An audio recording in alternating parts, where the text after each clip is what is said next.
Hello नमस्कार दोस्तों, स्वागत है आपका सौर्य स्टडी पॉइंट में।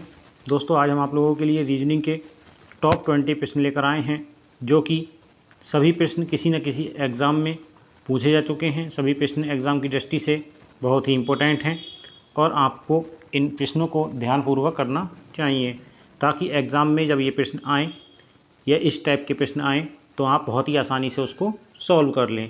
और जिन्हें ये प्रश्न आते हैं वो कमेंट बॉक्स में इसका आंसर ज़रूर दें और अपनी स्पीड को मेंटेन करें। तो चलिए दोस्तों, ज़्यादा समय ना लेते हुए अपने पहले प्रश्न को करना शुरू करते हैं। आपका पहला प्रश्न है, नीचे दिए गए विकल्पों में से संबंधित अक्षर का चयन कीजिए। क्या है हमारा पहला प्रश्न? पहला प्रश्न कह रहा है नीचे दिए गए विकल्पों में से संबंधित अक्षर का चयन कीजिए। ये दोस्तों हमारा क्या है, जिस प्रकार हमें क्या बताना है, जिस प्रकार SRQPQ से क्या बना है ONLM आया है, उसी प्रकार क्या है KJHI से क्वेश्चन मार्क के स्थान पर क्या आएगा। देखिए किस में पूछा गया है, SSC CGL 2007 में ये क्वेश्चन पूछा जा चुका है। तो देखिए दोस्तों, ऐसे क्वेश्चनों को करने के लिए सबसे पहले हमें क्या पता होना चाहिए, सभी की प्लेस वैल्यू पता होना चाहिए। ठीक है, देखो जैसे कि एस की प्लेस वैल्यू कितनी होती है 19 होती है, आर की प्लेस वैल्यू कितनी होती है 18 होती है, पी की प्लेस वैल्यू कितनी होती है 16 होती है और क्यू की कितनी होती है 17 होती है। ऐसे ही ओ की प्लेस वैल्यू कितनी होती है 15 होती है, ओ की प्लेस वैल्यू कितनी होती है 15 होती है, एन की कितनी होती है 14, एल की कितनी होती है 12 होती है और एम की कितनी होती है 13 होती है। ठीक है, तो देखिए दोस्तों, अगर हम 19 में से 15 जाएंगे, यानी कि एस से अगर हम क्यू तक जाएं तो क्या करना होगा, प्लस माइनस कितना करना होगा, -4 करना होगा। ऐसे ही आर से अगर हम किस पे जाएं, एन पे जाएं, तो भी क्या करना पड़ेगा। देखो आर की जो प्लेस वैल्यू कितनी है 18 है और एन की प्लेस वैल्यू कितनी है 14 है, तो क्या करना पड़ेगा -4 करना पड़ेगा। ऐसे ही पी से अगर हम किस पे जाएं, एल तक जाएंगे, तो पी की प्लेस वैल्यू कितनी है 16 है और एल की कितनी है 12 है, तो कितना होगा -4। यानी कि देखिए दोस्तों, प्रत्येक कंडीशन में कितना हो रहा है -4 हो रहा है। ठीक है, ऐसे ही क्यू से अगर हम एम तक जाएंगे तो क्यू की प्लेस वैल्यू कितनी है 17 है और एम की कितनी है 13 है, तो कितना होगा -4 हो रहा है। तो जब इसमें प्रत्येक कंडीशन में क्या हो रहा है -4 हो रहा है, तो सेम ऐसे ही क्या होगा, यहाँ भी देखेंगे कि -4 होगा, यहाँ भी प्रत्येक कंडीशन में क्या होगा -4 होगा। यानी कि के की जो प्लेस वैल्यू पहले पता होनी चाहिए, कितनी होती है 11 होती है, जे की कितनी होती है, जे की 10 होती है, एस की कितनी होती है 8 होती है और आई की कितनी होती है 9 होती है। अब देखिए 11 में से 4 जाएंगे तो कितना बचेगा 7 बचेगा। तो 7 किसकी प्लेस वैल्यू होती है, जी की प्लेस वैल्यू होती है 7। अब ऐसी जे की प्लेस वैल्यू कितनी है 10 है, 10 में से 4 जाएंगे कितना बचेगा 6 बचेगा, और 6 किसकी प्लेस वैल्यू होती है 6 होती है प्लेस वैल्यू एफ की। आज एच कितना प्लेस वैल्यू 8 प्लेस वैल्यू है और 8 में से 4 जाएंगे तो कितना बचेगा 4, और 4 किसकी प्लेस वैल्यू होती है डी की प्लेस वैल्यू होती है। आई किसकी है 9 की, 9 प्लेस वैल्यू होती है आई की। तो 9 में से जब 4 जाएंगे तो 4 माइनस करेंगे तो कितना आ जाएगा, बचेंगे 5, और 5 किसकी प्लेस वैल्यू होती है ई की प्लेस वैल्यू होती है। तो क्या हो जाएगा हमारा आंसर GFDE, और GFDE किस में दिया है, ऑप्शन 2 में दिया है। तो यही हमारा क्या हो जाएगा, सही आंसर हो जाएगा। आइए अगला क्वेश्चन देख लेते हैं। क्वेश्चन नंबर 2, नीचे दिए गए विकल्पों में से विषम शब्द का चयन कीजिए। हमें क्या बताना है, हमें 4 ऑप्शन दिए गए हैं, 4 विकल्प दिए गए हैं, उनमें हमें बताना है विषम शब्द का बताना है कि इन सभी में विषम क्या है। देखो टेरिलीन क्या होता है, धागा होता है, नायलॉन क्या होता है, धागा होता है, पॉलिस्टर भी क्या होता है, धागा होता है, सूती भी क्या होता है, सूती का भी एक क्या होता है, धागा होता है। ठीक है, यानी कि जबकि सभी चीज़ें धागे हैं, बट क्या है, सूती क्या है, एक कृत्रिम होता है, सूती क्या होती है एक कृत्रिम धागा होता है, जबकि टेरिलीन, नायलॉन और पॉलिस्टर क्या होता है, ये अलग से बनाए जाते हैं। तो ऑप्शन सी हमारा क्या हो जाएगा, विषम हो जाएगा, सूती। चलिए अगला क्वेश्चन देख लेते हैं। क्वेश्चन नंबर 3 कह रहा है नीचे दिए गए विकल्पों में से असंगत संख्या का चयन कीजिए। विकल्पों में से किसका चयन करना है, असंगत संख्या का चयन करना है। यानी कि हमें 4 ऑप्शन में जो 4 संख्याएं दी हुई हैं 25, 37, 49 और 57, इन सभी में हमें देख के बताना है कि असंगत क्या है। देखिए दोस्तों, 25 क्या होता है 5 का वर्ग होता है, यानी कि 5 का वर्ग भी होता है, और क्या है ये विभाज्य संख्या है। 37 देखिए, 37 क्या है, एक अभाज्य संख्या है। 49 क्या है, एक भाज्य संख्या कोई 7 से कट जाएगी। 57 क्या है, एक भाज्य संख्या है, क्योंकि किससे कट जाएगी 19 के पहाड़े में आती है, 57 19 दिया 57 होता है। जबकि 37 क्या होता है, सिर्फ अपने ही पहाड़े में आता है। तो यही क्या हो जाएगा, विषम संख्या हो जाएगी। यही हमारा सही आंसर हो जाएगा 37।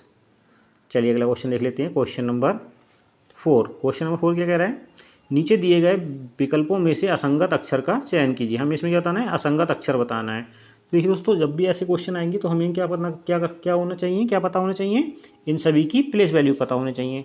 देखो ए की प्लेस वैल्यू कितनी होती है, देखो सबकी प्लेस वैल्यू यहाँ लिख देते हैं। तो ए की जो प्लेस वैल्यू होती है 1 होती है, एफ की प्लेस वैल्यू 6 होती है, और सी की प्लेस वैल्यू कितनी होती है 3 होती है, और जी की प्लेस वैल्यू कितनी होती है, बोलिए, जी की प्लेस वैल्यू होती है 7। अब देखिए 1 से 6 तक जाएंगे तो कितना होगा, +5, यानी कि 1 से 6 का मतलब क्या है, ए से एफ तक जाएंगे, ए से एफ तक जाएंगे तो +5 करना पड़ रहा है, एफ से सी तक जाएंगे तो कितना करना पड़ रहा है, -3 करना पड़ रहा है। ऐसे ही एफ सी से जी तक जाएंगे, यानी कि सी की प्लेस वैल्यू 3 होती है और जी की प्लेस वैल्यू कितनी 7 होती है, तो कितना करना पड़ रहा है, +4 करना हो रहा है। ठीक है, ऐसे ही देखिए, चाहें तो हम यहाँ पे लिख भी सकते हैं, यहाँ लिख देते हैं ए एफ सी और जी। ऐसे ही देखिए यहाँ लिख लेंगे डी आई जी और एल। देखिए डी की प्लेस वैल्यू कितनी होती है, 4 होती है, आई की प्लेस वैल्यू कितनी होती है, बोलिए, बोलो। देखो आई की जो प्लेस वैल्यू होती है कितनी होती है, 9 होती है, और जी की प्लेस वैल्यू कितनी होती है, 7 होती है, एल की प्लेस वैल्यू कितनी होती है, 12 होती है। ठीक है, तो देखिए जब 4 से 9 तक जाएंगे तो कितना करना पड़ेगा, +5 होगा। आई से जी तक जाएंगे, यानी कि 9 से 7 तक जाएंगे तो कितना होगा, -2 होगा। और जी से एल तक जाएंगे, यानी कि 7 से 12 तक जाएंगे तो कितना करना पड़ेगा, +5 करना होगा। ठीक है, अब देखिए ऐसे ही हम क्या करेंगे, इसको लिख लेंगे एन एन एल क्यू, इन सभी की प्लेस वैल्यू लिख लेंगे। देखिए आई की प्लेस वैल्यू कितनी होती है, 9 होती है, एन की जो प्लेस वैल्यू होती है वो कितनी होती है, देखो एन की जो प्लेस वैल्यू होती है वो कितनी होती है, 14 होती है। एल की प्लेस वैल्यू कितनी होती है, 12 होती है, और क्यू की प्लेस वैल्यू कितनी होती है, 17 होती है। ठीक है, अब देखिए 9 से 14 तक जाएंगे तो कितना करना पड़ेगा, +5 करना होगा। 14 से 12 जाएंगे तो -2 होगा, 12 से 17 जाएंगे तो +5 होगा। देखो जितने इसमें अंतर है उतना ही इसमें अंतर है, यानी कि दोनों क्या है, सेम है। चलिए लास्ट वाला और चेक कर लेते हैं, ओ टी आर डब्ल्यू। देखो ओ की जो प्लेस वैल्यू होती है कितनी होती है, 15 होती है, टी की कितनी होती है, 20 होती है, आर की 18 होती है, और डब्ल्यू की 23 होती है। देखो 15 से 20 तक जाएंगे तो कितना करना पड़ेगा, +5, 20 से 18 जाएंगे तो -2, और 18 से 23 जाएंगे तो +5, यानी कि ये भी देखो सेम हो रहा है, यानी कि ये जो तीनों हैं ये क्या है, सेम है। और असंगत कौन सा है, हमारा पहला लेटर असंगत, यानी कि AFCEG जो है वो हमारा क्या है, असंगत है। तो ऑप्शन ए हमारा क्या हो जाएगा, सही आंसर हो जाएगा। चलिए अगला क्वेश्चन देख लेते हैं, क्वेश्चन नंबर 5। क्वेश्चन नंबर 5 कह रहा है, निम्नलिखित श्रृंखला में लुप्त संख्या ज्ञात कीजिए। दोस्तों हमें एक श्रृंखला दी हुई है, हमें इसमें क्या बताना है, लुप्त संख्या बताना है, यानी कि क्वेश्चन मार्क के स्थान पर क्या आएगा। देखिए सबसे पहले जब भी हमें कोई श्रृंखला दी हुई होती है तो हम सबसे पहले इसमें देखते हैं कि कोई भी क्या किसी का स्क्वायर बन रहा है या किसी का गुणज बन रहा है। तो देखिए ये तो इसके गुणज है और ये इसका गुणज है, जबकि 80 क्या है वो किसी का भी गुणज नहीं, तो गुणज वाला फॉर्मूला फेल हो जाएगा। स्क्वायर वाला देखो ये तो स्क्वायर है, ये स्क्वायर नहीं है, बाकी कोई भी और किसी का स्क्वायर नहीं है, तो ये स्क्वायर वाला फॉर्मूला ही फेल हो जाएगा। जब हमारे सारे फॉर्मूले फेल हो जाते हैं तो हम क्या देखते हैं, इन दोनों के बीच की डिफरेंस देख लेते हैं। देखो बीच में अगर हम कितना करें, +20 कर दें तो कितना हो जाएगा, 48 हो जाएगा, वो सॉरी 24 हो जाएगा। 4 में 20 जोड़ेंगे तो 24, 24 में फिर कितने जोड़ देंगे दोस्तों, 24 जोड़ेंगे तो 48 हो रहा है। 48 में अब क्या जोड़ें कि 80 हो जाए। तो देखिए 48 में हम अब क्या जोड़ें कि 80 हो जाए, तो क्या जोड़ना होगा बताइए। अगर हम इसमें 32 जोड़ दें, अगर हम इसमें क्या कर दें 32 प्लस कर दें तो क्या हो जाएगा 80। और फिर आगे हम क्या करेंगे, 80 में हम क्या जोड़ें तो 40 जोड़ दें। देखो क्यों, क्योंकि देखो यहाँ पे कितना हो रहा है, +4 हो रहा है, यहाँ क्या हुआ +6 हुआ, यहाँ क्या हुआ +8 हुआ। ठीक है, तो यहाँ 80 40 में 80 जोड़ेंगे, 80 में 40 जोड़ेंगे तो कितना हो जाएगा 120। तो यही हमारा क्या होगा, आंसर हो जाएगा 120। अब आगे चेक कर लेते हैं। अब देखिए यहाँ पे तो 40 जोड़ा था, अब 40 के बाद देखो 8 के बाद क्या जोड़ेंगे, 8 के बाद 40 में अब क्या जोड़ेंगे, देखो 4 6 8 और यहाँ के जोड़ेंगे 10। अब 10 जोड़ेंगे तो इसमें कितना जोड़ देंगे, बोलिए। तो 20 में 4 जोड़ा 24 आ गया, 24 में 6 जोड़ा, 24 में 8 जोड़ा, सॉरी 24 में 8 जोड़ा तो कितना आ गया 32। ठीक है, 32 में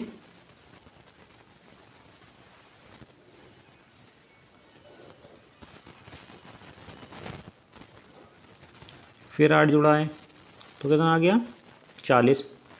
अब देखिए, अब यहाँ कितना फिर से 8 जोड़ेगा, यानी कि 4 4 8 8 8 ऐसे जोड़ रहा है, ठीक है। तो यहाँ भी क्या हो जाएगा, यहाँ पे 8 जोड़ देंगे तो कितना हो जाएगा, कुछ मिस्टेक हो रहा है, 1 मिनट देखो चेक कर लेते हैं कहाँ मिस्टेक हो रही है। हाँ दोस्तों, अब इसको आप एक बार दोबारा देख लेते हैं।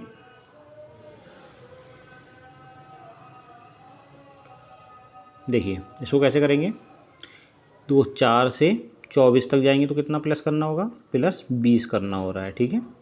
फिर 20 से 48 लाना है तो 24 से 48 लाना है तो कितना प्लस करना पड़ेगा, 24 प्लस करना होगा। 24 से 80 लाना है तो प्लस 32 हो रहा है ना। फिर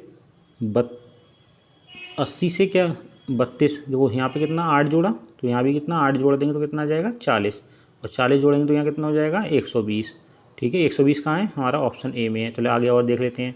फिर से 8 जोड़ेंगे, 40 में 8 जोड़ेंगे तो कितना हो जाएगा 48, तो 48 अगर इसमें जोड़ देंगे 120 में तो कितना हो जाएगा 168, ठीक है। तो यानी कि 120 हमारा क्या हो जाएगा, सही आंसर हो जाएगा। चलिए अगला क्वेश्चन देख लेते हैं, क्वेश्चन नंबर 6। नीचे दी गई अक्षर श्रृंखला में लुप्त अक्षर ज्ञात कीजिए, ठीक है। हमें लुप्त अक्षर ज्ञात करना है, किसमें आया है, एसएससी लेखा सेवा प्रशिक्षु SAS परीक्षा 2010 में आया हुआ है क्वेश्चन, ठीक है। तो देखिए दोस्तों, सभी की प्लेस वैल्यू पहले हम नोट डाउन कर लेते हैं। सभी की देखो प्लेस वैल्यू कितनी, सी की कितनी होती है 3 होती है, एफ की कितनी प्लेस वैल्यू होती है, बोलिए। देखिए सभी की प्लेस वैल्यू हमें पता होनी चाहिए, ठीक है। सभी, जब तक आपको सबकी प्लेस वैल्यू पता नहीं होगी तब तक आप क्वेश्चन को ठीक से नहीं कर पाएंगे। तो आप देखिए अगर हम सी से आई तक जाएं, अगर हम सी से आई तक जाएंगे तो कितना हो जाएगा, +6 हो रहा है। ऐसे ही एफ से अगर हम के तक जाएंगे तो कितना हो रहा है, +5 हो रहा है, ठीक है। ऐसे ही सी से आई तक और आई से ओ तक जाएंगे तो कितना होगा, +6 हो रहा है। और ओ से आगे भी जाएंगे तो भी क्या होगा, +6 होगा, और क्या आ जाएगा, यू आ जाएगा, ठीक है। तो ऐसे ही हम क्या करेंगे, एफ से के तक गए तो +5, एफ के से पी तक जाएंगे तब भी क्या होगा, +5 हो जाएगा। और के से आगे बढ़ेंगे तब भी हम क्या करेंगे, जब 2 बार +5 हो रहा है तो यहाँ भी क्या होगा, +5, तो क्या आ जाएगा, यू। ऐसे ही देखिए आई से हम एम तक जाएंगे तो क्या होगा, +4 होगा। एम से क्यू तक जाएंगे तो क्या हो जाएगा, +4 हो जाएगा। और क्यू से फिर से +4 करेंगे तो क्या आ जाएगा, यू आ जाएगा। यानी कि तीनों बार क्या आ रहा है, यू आ रहा है। तो हमारा कौन सा ऑप्शन सही हो जाएगा, ऑप्शन ए हमारा सही आंसर हो जाएगा, ठीक है। देखो सभी की प्लेस वैल्यू आपको पता होनी चाहिए, जब तक आपको प्लेस वैल्यू पता नहीं होगी तो आप क्वेश्चन को जल्दी नहीं कर पाएंगे। चलिए देखो प्लेस वैल्यू हम आपको लिखा देते हैं सारी। देखो जैसे कि देखो सी की हमने प्लेस वैल्यू बताई थी 3 होती है ना। एफ की प्लेस वैल्यू 6 होती है, आई की प्लेस वैल्यू 9 होती है, ठीक है। तो इसमें भी आई की प्लेस वैल्यू 9 हो जाएगी। के की प्लेस वैल्यू कितनी होती है, 11 होती है। एम की 13 होती है, ओ की 15 होती है, पी की 16 होती है, और क्यू की प्लेस वैल्यू 17 होती है, ठीक है। और यू की प्लेस वैल्यू तो आपको पता ही होगी 21 होती है। तो इसके अकॉर्डिंग सबसे सही आंसर हमारा क्या बन रहा है, यू बन रहा है। तो ऑप्शन ए हमारा क्या हो जाएगा, सही आंसर हो जाएगा। चलिए अगला क्वेश्चन देख लेते हैं, क्वेश्चन नंबर 7। क्वेश्चन नंबर 7 कह रहा है कि नीचे दिए गए विकल्पों में से संबंधित शब्द का चयन कीजिए। देखिए जिस प्रकार स्वप्न का संबंध किससे है, वास्तविकता से है, तो उसी प्रकार हमारा झूठ का संबंध हमें पता लगाना। देखो स्वप्न का उल्टा क्या होता है, वास्तविकता होती है। तो ऐसे ही झूठ का उल्टा क्या होगा, सत्य होगा। क्या होगा, सत्य होगा। तो ऑप्शन बी हमारा सही आंसर हो जाएगा, सत्य। चलिए अगला क्वेश्चन देख लेते हैं, क्वेश्चन नंबर 8। नीचे दिए गए विकल्पों में से संबंधित संख्या ज्ञात कीजिए। देखिए दोस्तों एनालॉजी से संबंधित क्वेश्चन है और नंबर एनालॉजी है। जिस प्रकार 1 का संबंध किससे है, 8 से है, उसी प्रकार 27 का संबंध हमें क्वेश्चन मार्क के स्थान पर क्या आएगा ये बताना है। यानी कि 1 से 8 किस प्रकार बना है और 27 से क्वेश्चन मार्क के स्थान पर क्या बन जाएगा। तो देखिए दोस्तों अगर हम क्या कर दें, इसमें 1 का क्यू कर दें और यहाँ पर क्या कर दें, 2 का क्यू कर दें। तो देखो 2 का क्यू कितना होता है, 8 होता है। 1 का क्यू कितना होता है, 1 होता है। यहाँ पे 27 किसका क्यू है, 3 का क्यू है। तो यहाँ पे कितना का क्यू आ जाएगा, 4 का क्यू। 4 का क्यू कितना होता है, 64। तो 64 हमारा क्या हो जाएगा, सही आंसर हो जाएगा। चलिए अगला क्वेश्चन देख लीजिए, क्वेश्चन नंबर 9। क्वेश्चन नंबर 9 कह रहा है नीचे दिए गए कथनों के आधार पर यह ज्ञात कीजिए कि पी का चाचा कौन है। ठीक है, तो हमें बताना है पी का चाचा कौन है। ठीक है, तो देखो पी का चाचा को ज्ञात करने के लिए पहले हम क्वेश्चन को यहाँ से पढ़ेंगे। ठीक है, हमने जगह के वैसे लिए इनको सबको मिला के लिख दिया। देखो के जे का भाई है, के कौन है, जे का भाई है। ठीक है, एम के की बहन है, पी एन का भाई है, एन जे की पुत्री है। देखो बहुत ही आसान क्वेश्चन है। सबसे पहली लाइन से बनाएंगे, के कौन है, जे का भाई है, तो कौन है, जे का भाई है, तो जे का भाई कौन है, के है। और जो भाई होता है या पुरुष होता है उसको हम रेक्टेंगल से दिखाते हैं, मतलब स्क्वायर से दिखाते हैं, और जो लेडीज़ होंगी उनको सर्किल से दिखाएंगे। ठीक है, आगे देखिए, एम के की बहन है, के की बहन कौन है, एम है, तो एम कौन है, बहन है, यानी कि लेडीज़ है, तो उसको सर्किल से दिखा देंगे। ठीक है, तो हमें याद रहेगा कि कौन लेडीज़ है कौन पुरुष है। तो आगे देखिए, पी एन का भाई है, पी कौन है, एन का भाई है, तो अभी ना तो हमारे पास पी है ना है एन है, तो इसको छोड़ेंगे। आगे देखेंगे, एन जे की पुत्री है, एन कौन है, जे की पुत्री है, तो जे की पुत्री है तो पुत्री नीचे बनेगी, कि कौन है, एन है, एन कौन है, पुत्री है, पुत्री मतलब लेडीज़ है। ठीक है, तो याद रखेंगे पुत्री, यहाँ पे हम लिख भी सकते हैं, ये पुत्री है, ये कौन है, ये भाई हैं, और ये कौन है, बहन है। ठीक है, अब देखिए, अब हमसे पूछ रहा है कि पी का चाचा कौन है, तो पी, अब देखो हमसे कह रहा है, ये वाली लाइन में हमसे कह रहा था पी एन का भाई है, तो एन का भाई कौन है, पी है, तो पी कौन है, भाई है। ठीक है, अब हमसे कह रहा है कि एन पी का चाचा कौन है, तो पी का चाचा कौन है, के है। देखो ये इनकी बेटी, ये इनके पुत्र। ठीक है, तो इनका चाचा कौन हो जाएगा, के हो जाएगा। ऑप्शन ए हमारा सही आंसर हो जाएगा। चलिए अगला क्वेश्चन देख लेते हैं। क्वेश्चन नंबर, यदि गुणा का अर्थ माइनस, भाग का अर्थ प्लस और प्लस का अर्थ गुणा है तो निम्नलिखित समीकरण का मान बताइए। एसएससी सीसीएससी HSL 2017 में ये क्वेश्चन पूछा जा चुका है। तो देखिए दोस्तों कैसे करेंगे, यहाँ लिख लेंगे 16, गुणा का अर्थ क्या है, माइनस है, तो -5 हो जाएगा, ब्रैकेट बंद कर देंगे। भाग का अर्थ है प्लस, +5 हो जाएगा, और प्लस का अर्थ है गुणा 3 हो जाएगा। यहाँ हमें पता लगाना है। देखिए सबसे पहले बोर्ड मास के रूल में गुणा होती है, तो गुणा, बी फॉर ब्रैकेट होगी, तो सबसे पहले ब्रैकेट को सॉल्व कर लेंगे। तो 16 में से 5 जाएंगे तो क्या बचेंगे, 11 बचेंगे, 11 + 5 × 3, तो 3 पंजे कितने हो गए, 15, और ये कितना होगा, 11, 11 15 कितने होते हैं, 26 होते हैं, तो 26 हमारा क्या हो जाएगा, सही आंसर हो जाएगा। चलिए अगला क्वेश्चन देख लेते हैं। क्वेश्चन नंबर 11, निम्नलिखित में से विषम का चयन कीजिए। देखिए विषम का चयन करना है हमें, तो देखो बहुत ही इजी क्वेश्चन है। देखो थोड़ा सा टिपिकल भी लग सकता है आपको ये, क्योंकि ये सीधा क्वेश्चन नहीं है, इसको दिमाग से बनाना पड़ेगा। देखो 6 का, ना तो 6 और 34 में कोई संबंध लग रहा है, ना 12 64 में कोई संबंध लग रहा है, ना 20 और 96 में कोई संबंध लग रहा है, और ना ही 9 और 9 में 49 में कोई संबंध लग रहा है। देखो तो कोई संबंध नहीं लग रहा है, तो फिर इसको कैसे करेंगे, वरना क्या होता है कि या तो इन दोनों के बीच के डिफरेंस देख लेते हैं, वो बराबर आ जाते हैं, या फिर ये एक या दूसरे का क्या होता है, स्क्वायर हो जाता है, जबकि यहाँ पे कुछ भी ऐसा नहीं। तो हम इसमें क्या फॉर्मूला लगाएंगे, देखो पहला लेटर और इसके अगर हम मल्टीपल करें तो इसके आसपास भी बैठेगा।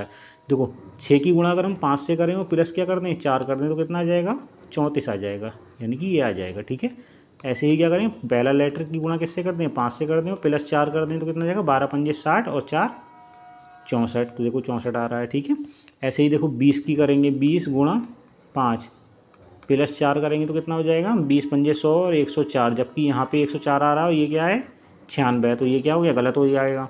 अगला देखिए 9 × 5 + 4, तो 9 पंजे 45 और 4 क्या हो गया, 49, तो देखो यहाँ पे 49 आ रहा है, यहाँ पे भी क्या आ रहा है, 49 आ रहा है, तो ये और ये सब फुलफिल हो रहे हैं, जबकि क्या हो रहा है, तीसरा नंबर हमारा फुलफिल नहीं हो रहा, तो यही क्या है, हमारा विषम है।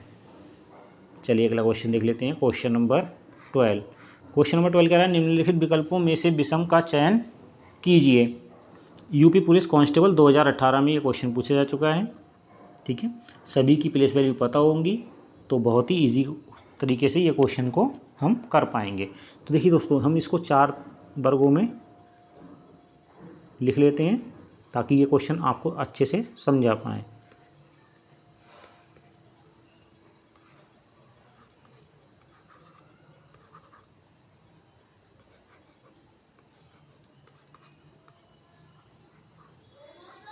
By B, D W E और बी। देखिए सबकी प्लेस वैल्यू लिख लेंगे। देखो बी की प्लेस वैल्यू कितनी होती है, 2 होती है। बाई की प्लेस वैल्यू कितनी होती है, 25। सी की 3 होती है और एक्स की 24 होती है।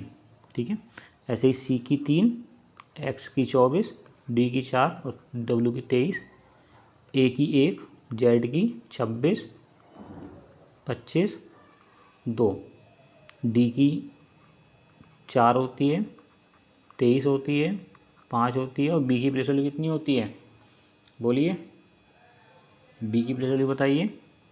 एक्स आर एस टी 22 होती है। ठीक है, कितनी होती है, 22 होती है। अब देखिए अगर हम बाई और एक्स को देखें तो कितना हो रहा है, -1 हो रहा है। और बी से सी तक जाएंगे तो क्या हो रहा है, +1 हो रहा है। ठीक है, तो पहले और तीसरे लेटर में +1 हो रहा है। यहाँ देखिए पहला और तीसरा लेटर को देखेंगे तो क्या हो रहा है,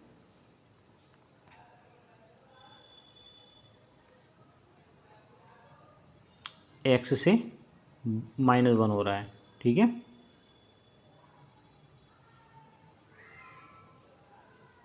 और बी से जेड तक जाएंगे तो क्या हो रहा है, प्लस, बोलिए क्या हो रहा है, -2 हो रहा है।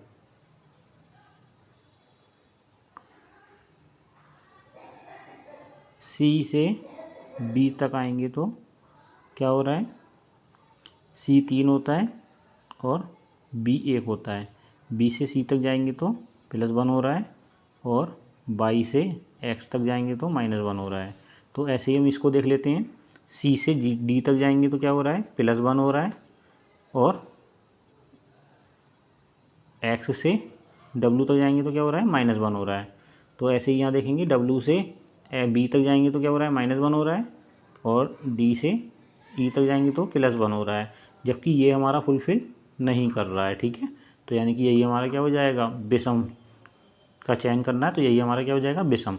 ए जेड बी वाई, ए जेड बी वाई कहाँ है, ऑप्शन सी में है। ठीक है, क्योंकि यहाँ पे डिफरेंस क्या है, इक्वल नहीं बैठ रहे हैं। देखो यहाँ पे भी +1 -1 बैठ रहा है, यहाँ भी +1 -1, यहाँ भी +1 -1 है, जबकि यहाँ पे अंतर नहीं बैठ रहा है सेम। तो यही हमारा क्या हो जाएगा, विषम हो जाएगा। चलिए अगला क्वेश्चन देख लेते हैं, क्वेश्चन नंबर 13। क्वेश्चन नंबर 13 कह रहा है कि इंटरनेशनल शब्द में से कौन सा शब्द नहीं बनाया जा सकता। ठीक है, हमें 4 ऑप्शन दिए हुए हैं, हमें बताना है इनमें से कौन सा अक्षर नहीं बना सकता। देखो रेडियो में क्या आ रहा है, डी आ रहा है, जबकि इंटरनेशनल में कहीं भी डी नहीं आ रहा है। और जब इसमें डी आ ही नहीं रहा है तो यही लेटर क्या होगा, इससे नहीं बनाया जा सकता। यानी कि ऑप्शन 4 हमारा सही आंसर हो जाएगा। चलिए अगला क्वेश्चन देख लेते हैं, क्वेश्चन नंबर 14। देखो क्वेश्चन नंबर 14 दोस्तों बहुत ही ओरल क्वेश्चन है। हम सभी जानते हैं कि जब सुबह का टाइम होता है तो हमारी जो छाया होती है किसी भी वस्तु की या फिर किसी भी व्यक्ति की जो छाया होती है वो पश्चिम की ओर बनती है। और जब शाम की सब सूरज क्या होता है, शाम का टाइम होता है तो सूरज जब छिपता होता है तो हमारी छाया कहाँ बनती है, पूरब की ओर बनती है। ठीक है, तो हमसे कह रहा है कि शाम के समय 12 की कमान कहाँ होगी दोस्तों, बता देंगे, पूर्व की ओर होगी।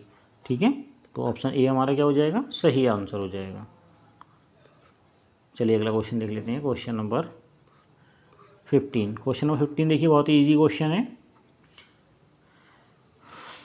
देखिए अगर हम यहाँ पे क्या भर दें, यहाँ पे एफ लगा दें।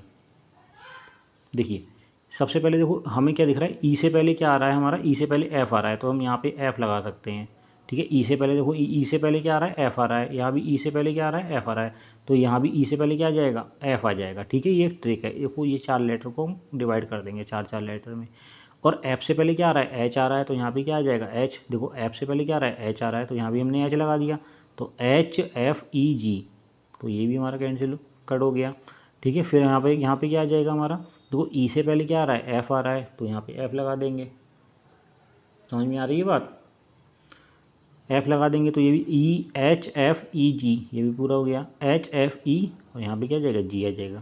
तो देखो कौन सा आ जाएगा, एफ एच एफ जी, तो यानी कि ऑप्शन 4 हमारा सही आंसर हो जाएगा। चलिए अगला क्वेश्चन देख लेते हैं, क्वेश्चन नंबर 16। क्वेश्चन नंबर 16 में देखो बहुत ही इजी क्वेश्चन है, ऐसे क्वेश्चन एग्जाम में अक्सर पूछ लेता है कि मिस्टेक को इन्होंने क्या कर दिया है, कोड दे दिया है। देखो मिस्टेक को इन्होंने क्या कोड दिया है, सभी लेटर का अपना अपना कोड यहाँ पे दे दिया है और नेक्ड का कोड क्या दे दिया है, ये दिया हुआ है। तो इसी कोड से हमें क्या बनाना है, इंटीमेट बनाना है। तो देखो आई को कितना कोड दिया है, आई को कोड दिया है इन्होंने 7, एन को कितना कोड दिया है, एन को दिया है 8, टी को कितना कोड दिया है, टी को दिया है 5, आई को कितना कोड दिया है 7, एम को दिया है 9, ए को दिया है 4, टी को दिया है 5, ई को कितना दिया है 2 दिया है। तो 7 8 5 7, तो 7 8 5 7 9 4 5 2, यही हमारा सही आंसर हो जाएगा। चलिए अगला क्वेश्चन देख लेते हैं, क्वेश्चन नंबर 17। देखो क्वेश्चन नंबर 17 कह रहा है सीता रेणु से बड़ी है। तो सीता कौन है, वो रेणु से बड़ी है। तो देखिए यहाँ पर हम लिख देंगे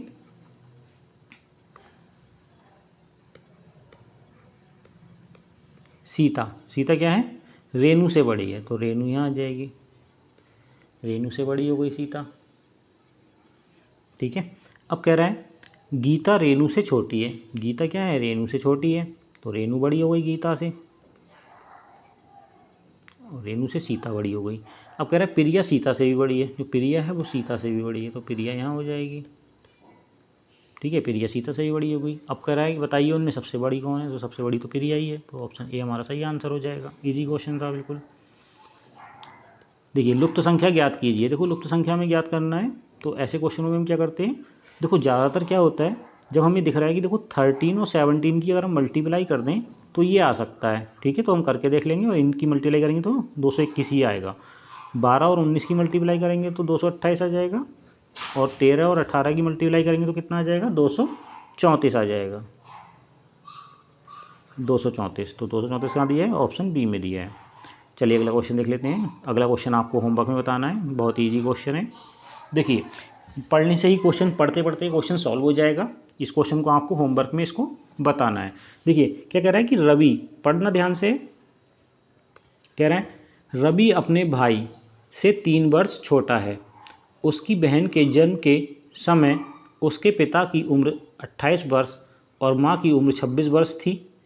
उसके भाई के जन्म के समय उसकी बहन की उम्र 4 वर्ष थी। ठीक है, उसकी बहन की उम्र कितनी थी, 4 वर्ष थी। तो रवि के जन्म के समय उसके पिता की उम्र बता रहा है। ठीक है, रवि अपने भाई से कितना वर्ष छोटा था, 3 वर्ष छोटा था, और उसकी बहन की जो उम्र थी वो कितनी थी, 4 वर्ष थी। ठीक है, उसकी बहन के जन्म के समय पिता की उम्र 28 वर्ष थी और माता की उम्र 26 वर्ष थी। उसके भाई के जन्म के समय उसकी बहन की उम्र 4 वर्ष थी। ठीक है, तो रवि की आयु क्या होगी। तो देखिए जब उसकी बहन का जन्म हुआ, तो जब उसके भाई का जन्म हुआ तो कितने की वर्ष की थी, 4 वर्ष की थी। और रवि अपने भाई से कितना छोटा था, 3 वर्ष छोटा था। ठीक है, रवि अपने भाई से कितना वर्ष छोटा था, 3 वर्ष छोटा। तो रवि की आयु कितनी हो गई, 7 वर्ष हो गई। तो 7 वर्ष होगी तभी तो 3 वर्ष छोटा हो जाएगा, और क्योंकि उसकी बहन की आयु कितनी है, 4 वर्ष है, और वो अपने भाई से 3 वर्ष छोटा था। तो 3 वर्ष छोटा होगा तो कब कितना वर्ष का होगा, 7 वर्ष का होगा। कौन 7 वर्ष का होगा, रवि की जो आयु होगी वो 4 वर्ष होगी, और अपनी बहन की से वो कितना बड़ा होगा, 7 वर्ष बड़ा होगा। तो उसके पिता की आयु कितनी हो जाएगी, जब उसकी बहन का जन्म हुआ था तो उसके पिता कितने वर्ष के, 28 वर्ष के, तो उसकी आयु कितनी हो जाएगी, 28 और 7 35 वर्ष हो जाएगी। तो यही हमारा क्या हो जाएगा, सही आंसर हो जाएगा। चलिए अगला क्वेश्चन देख लेते हैं, होमवर्क में इसका सॉल्यूशन करके दिखाएं।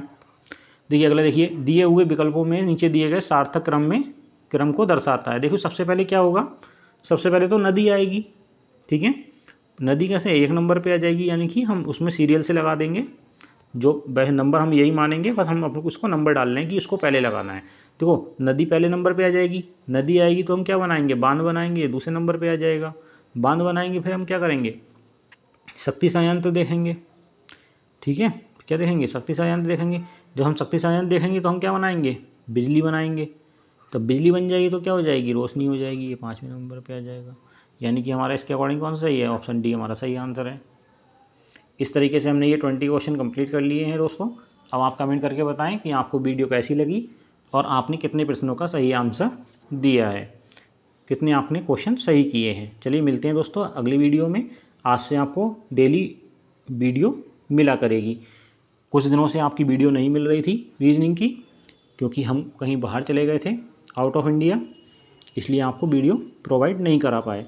सॉरी दोस्तों उसके लिए। आज से आपको लगातार इस चैनल पर आपको वीडियो मिलती रहेगी। मिलते हैं कल एक नई वीडियो के साथ, नई प्रश्नों के साथ। तब तक के लिए धन्यवाद दोस्तों।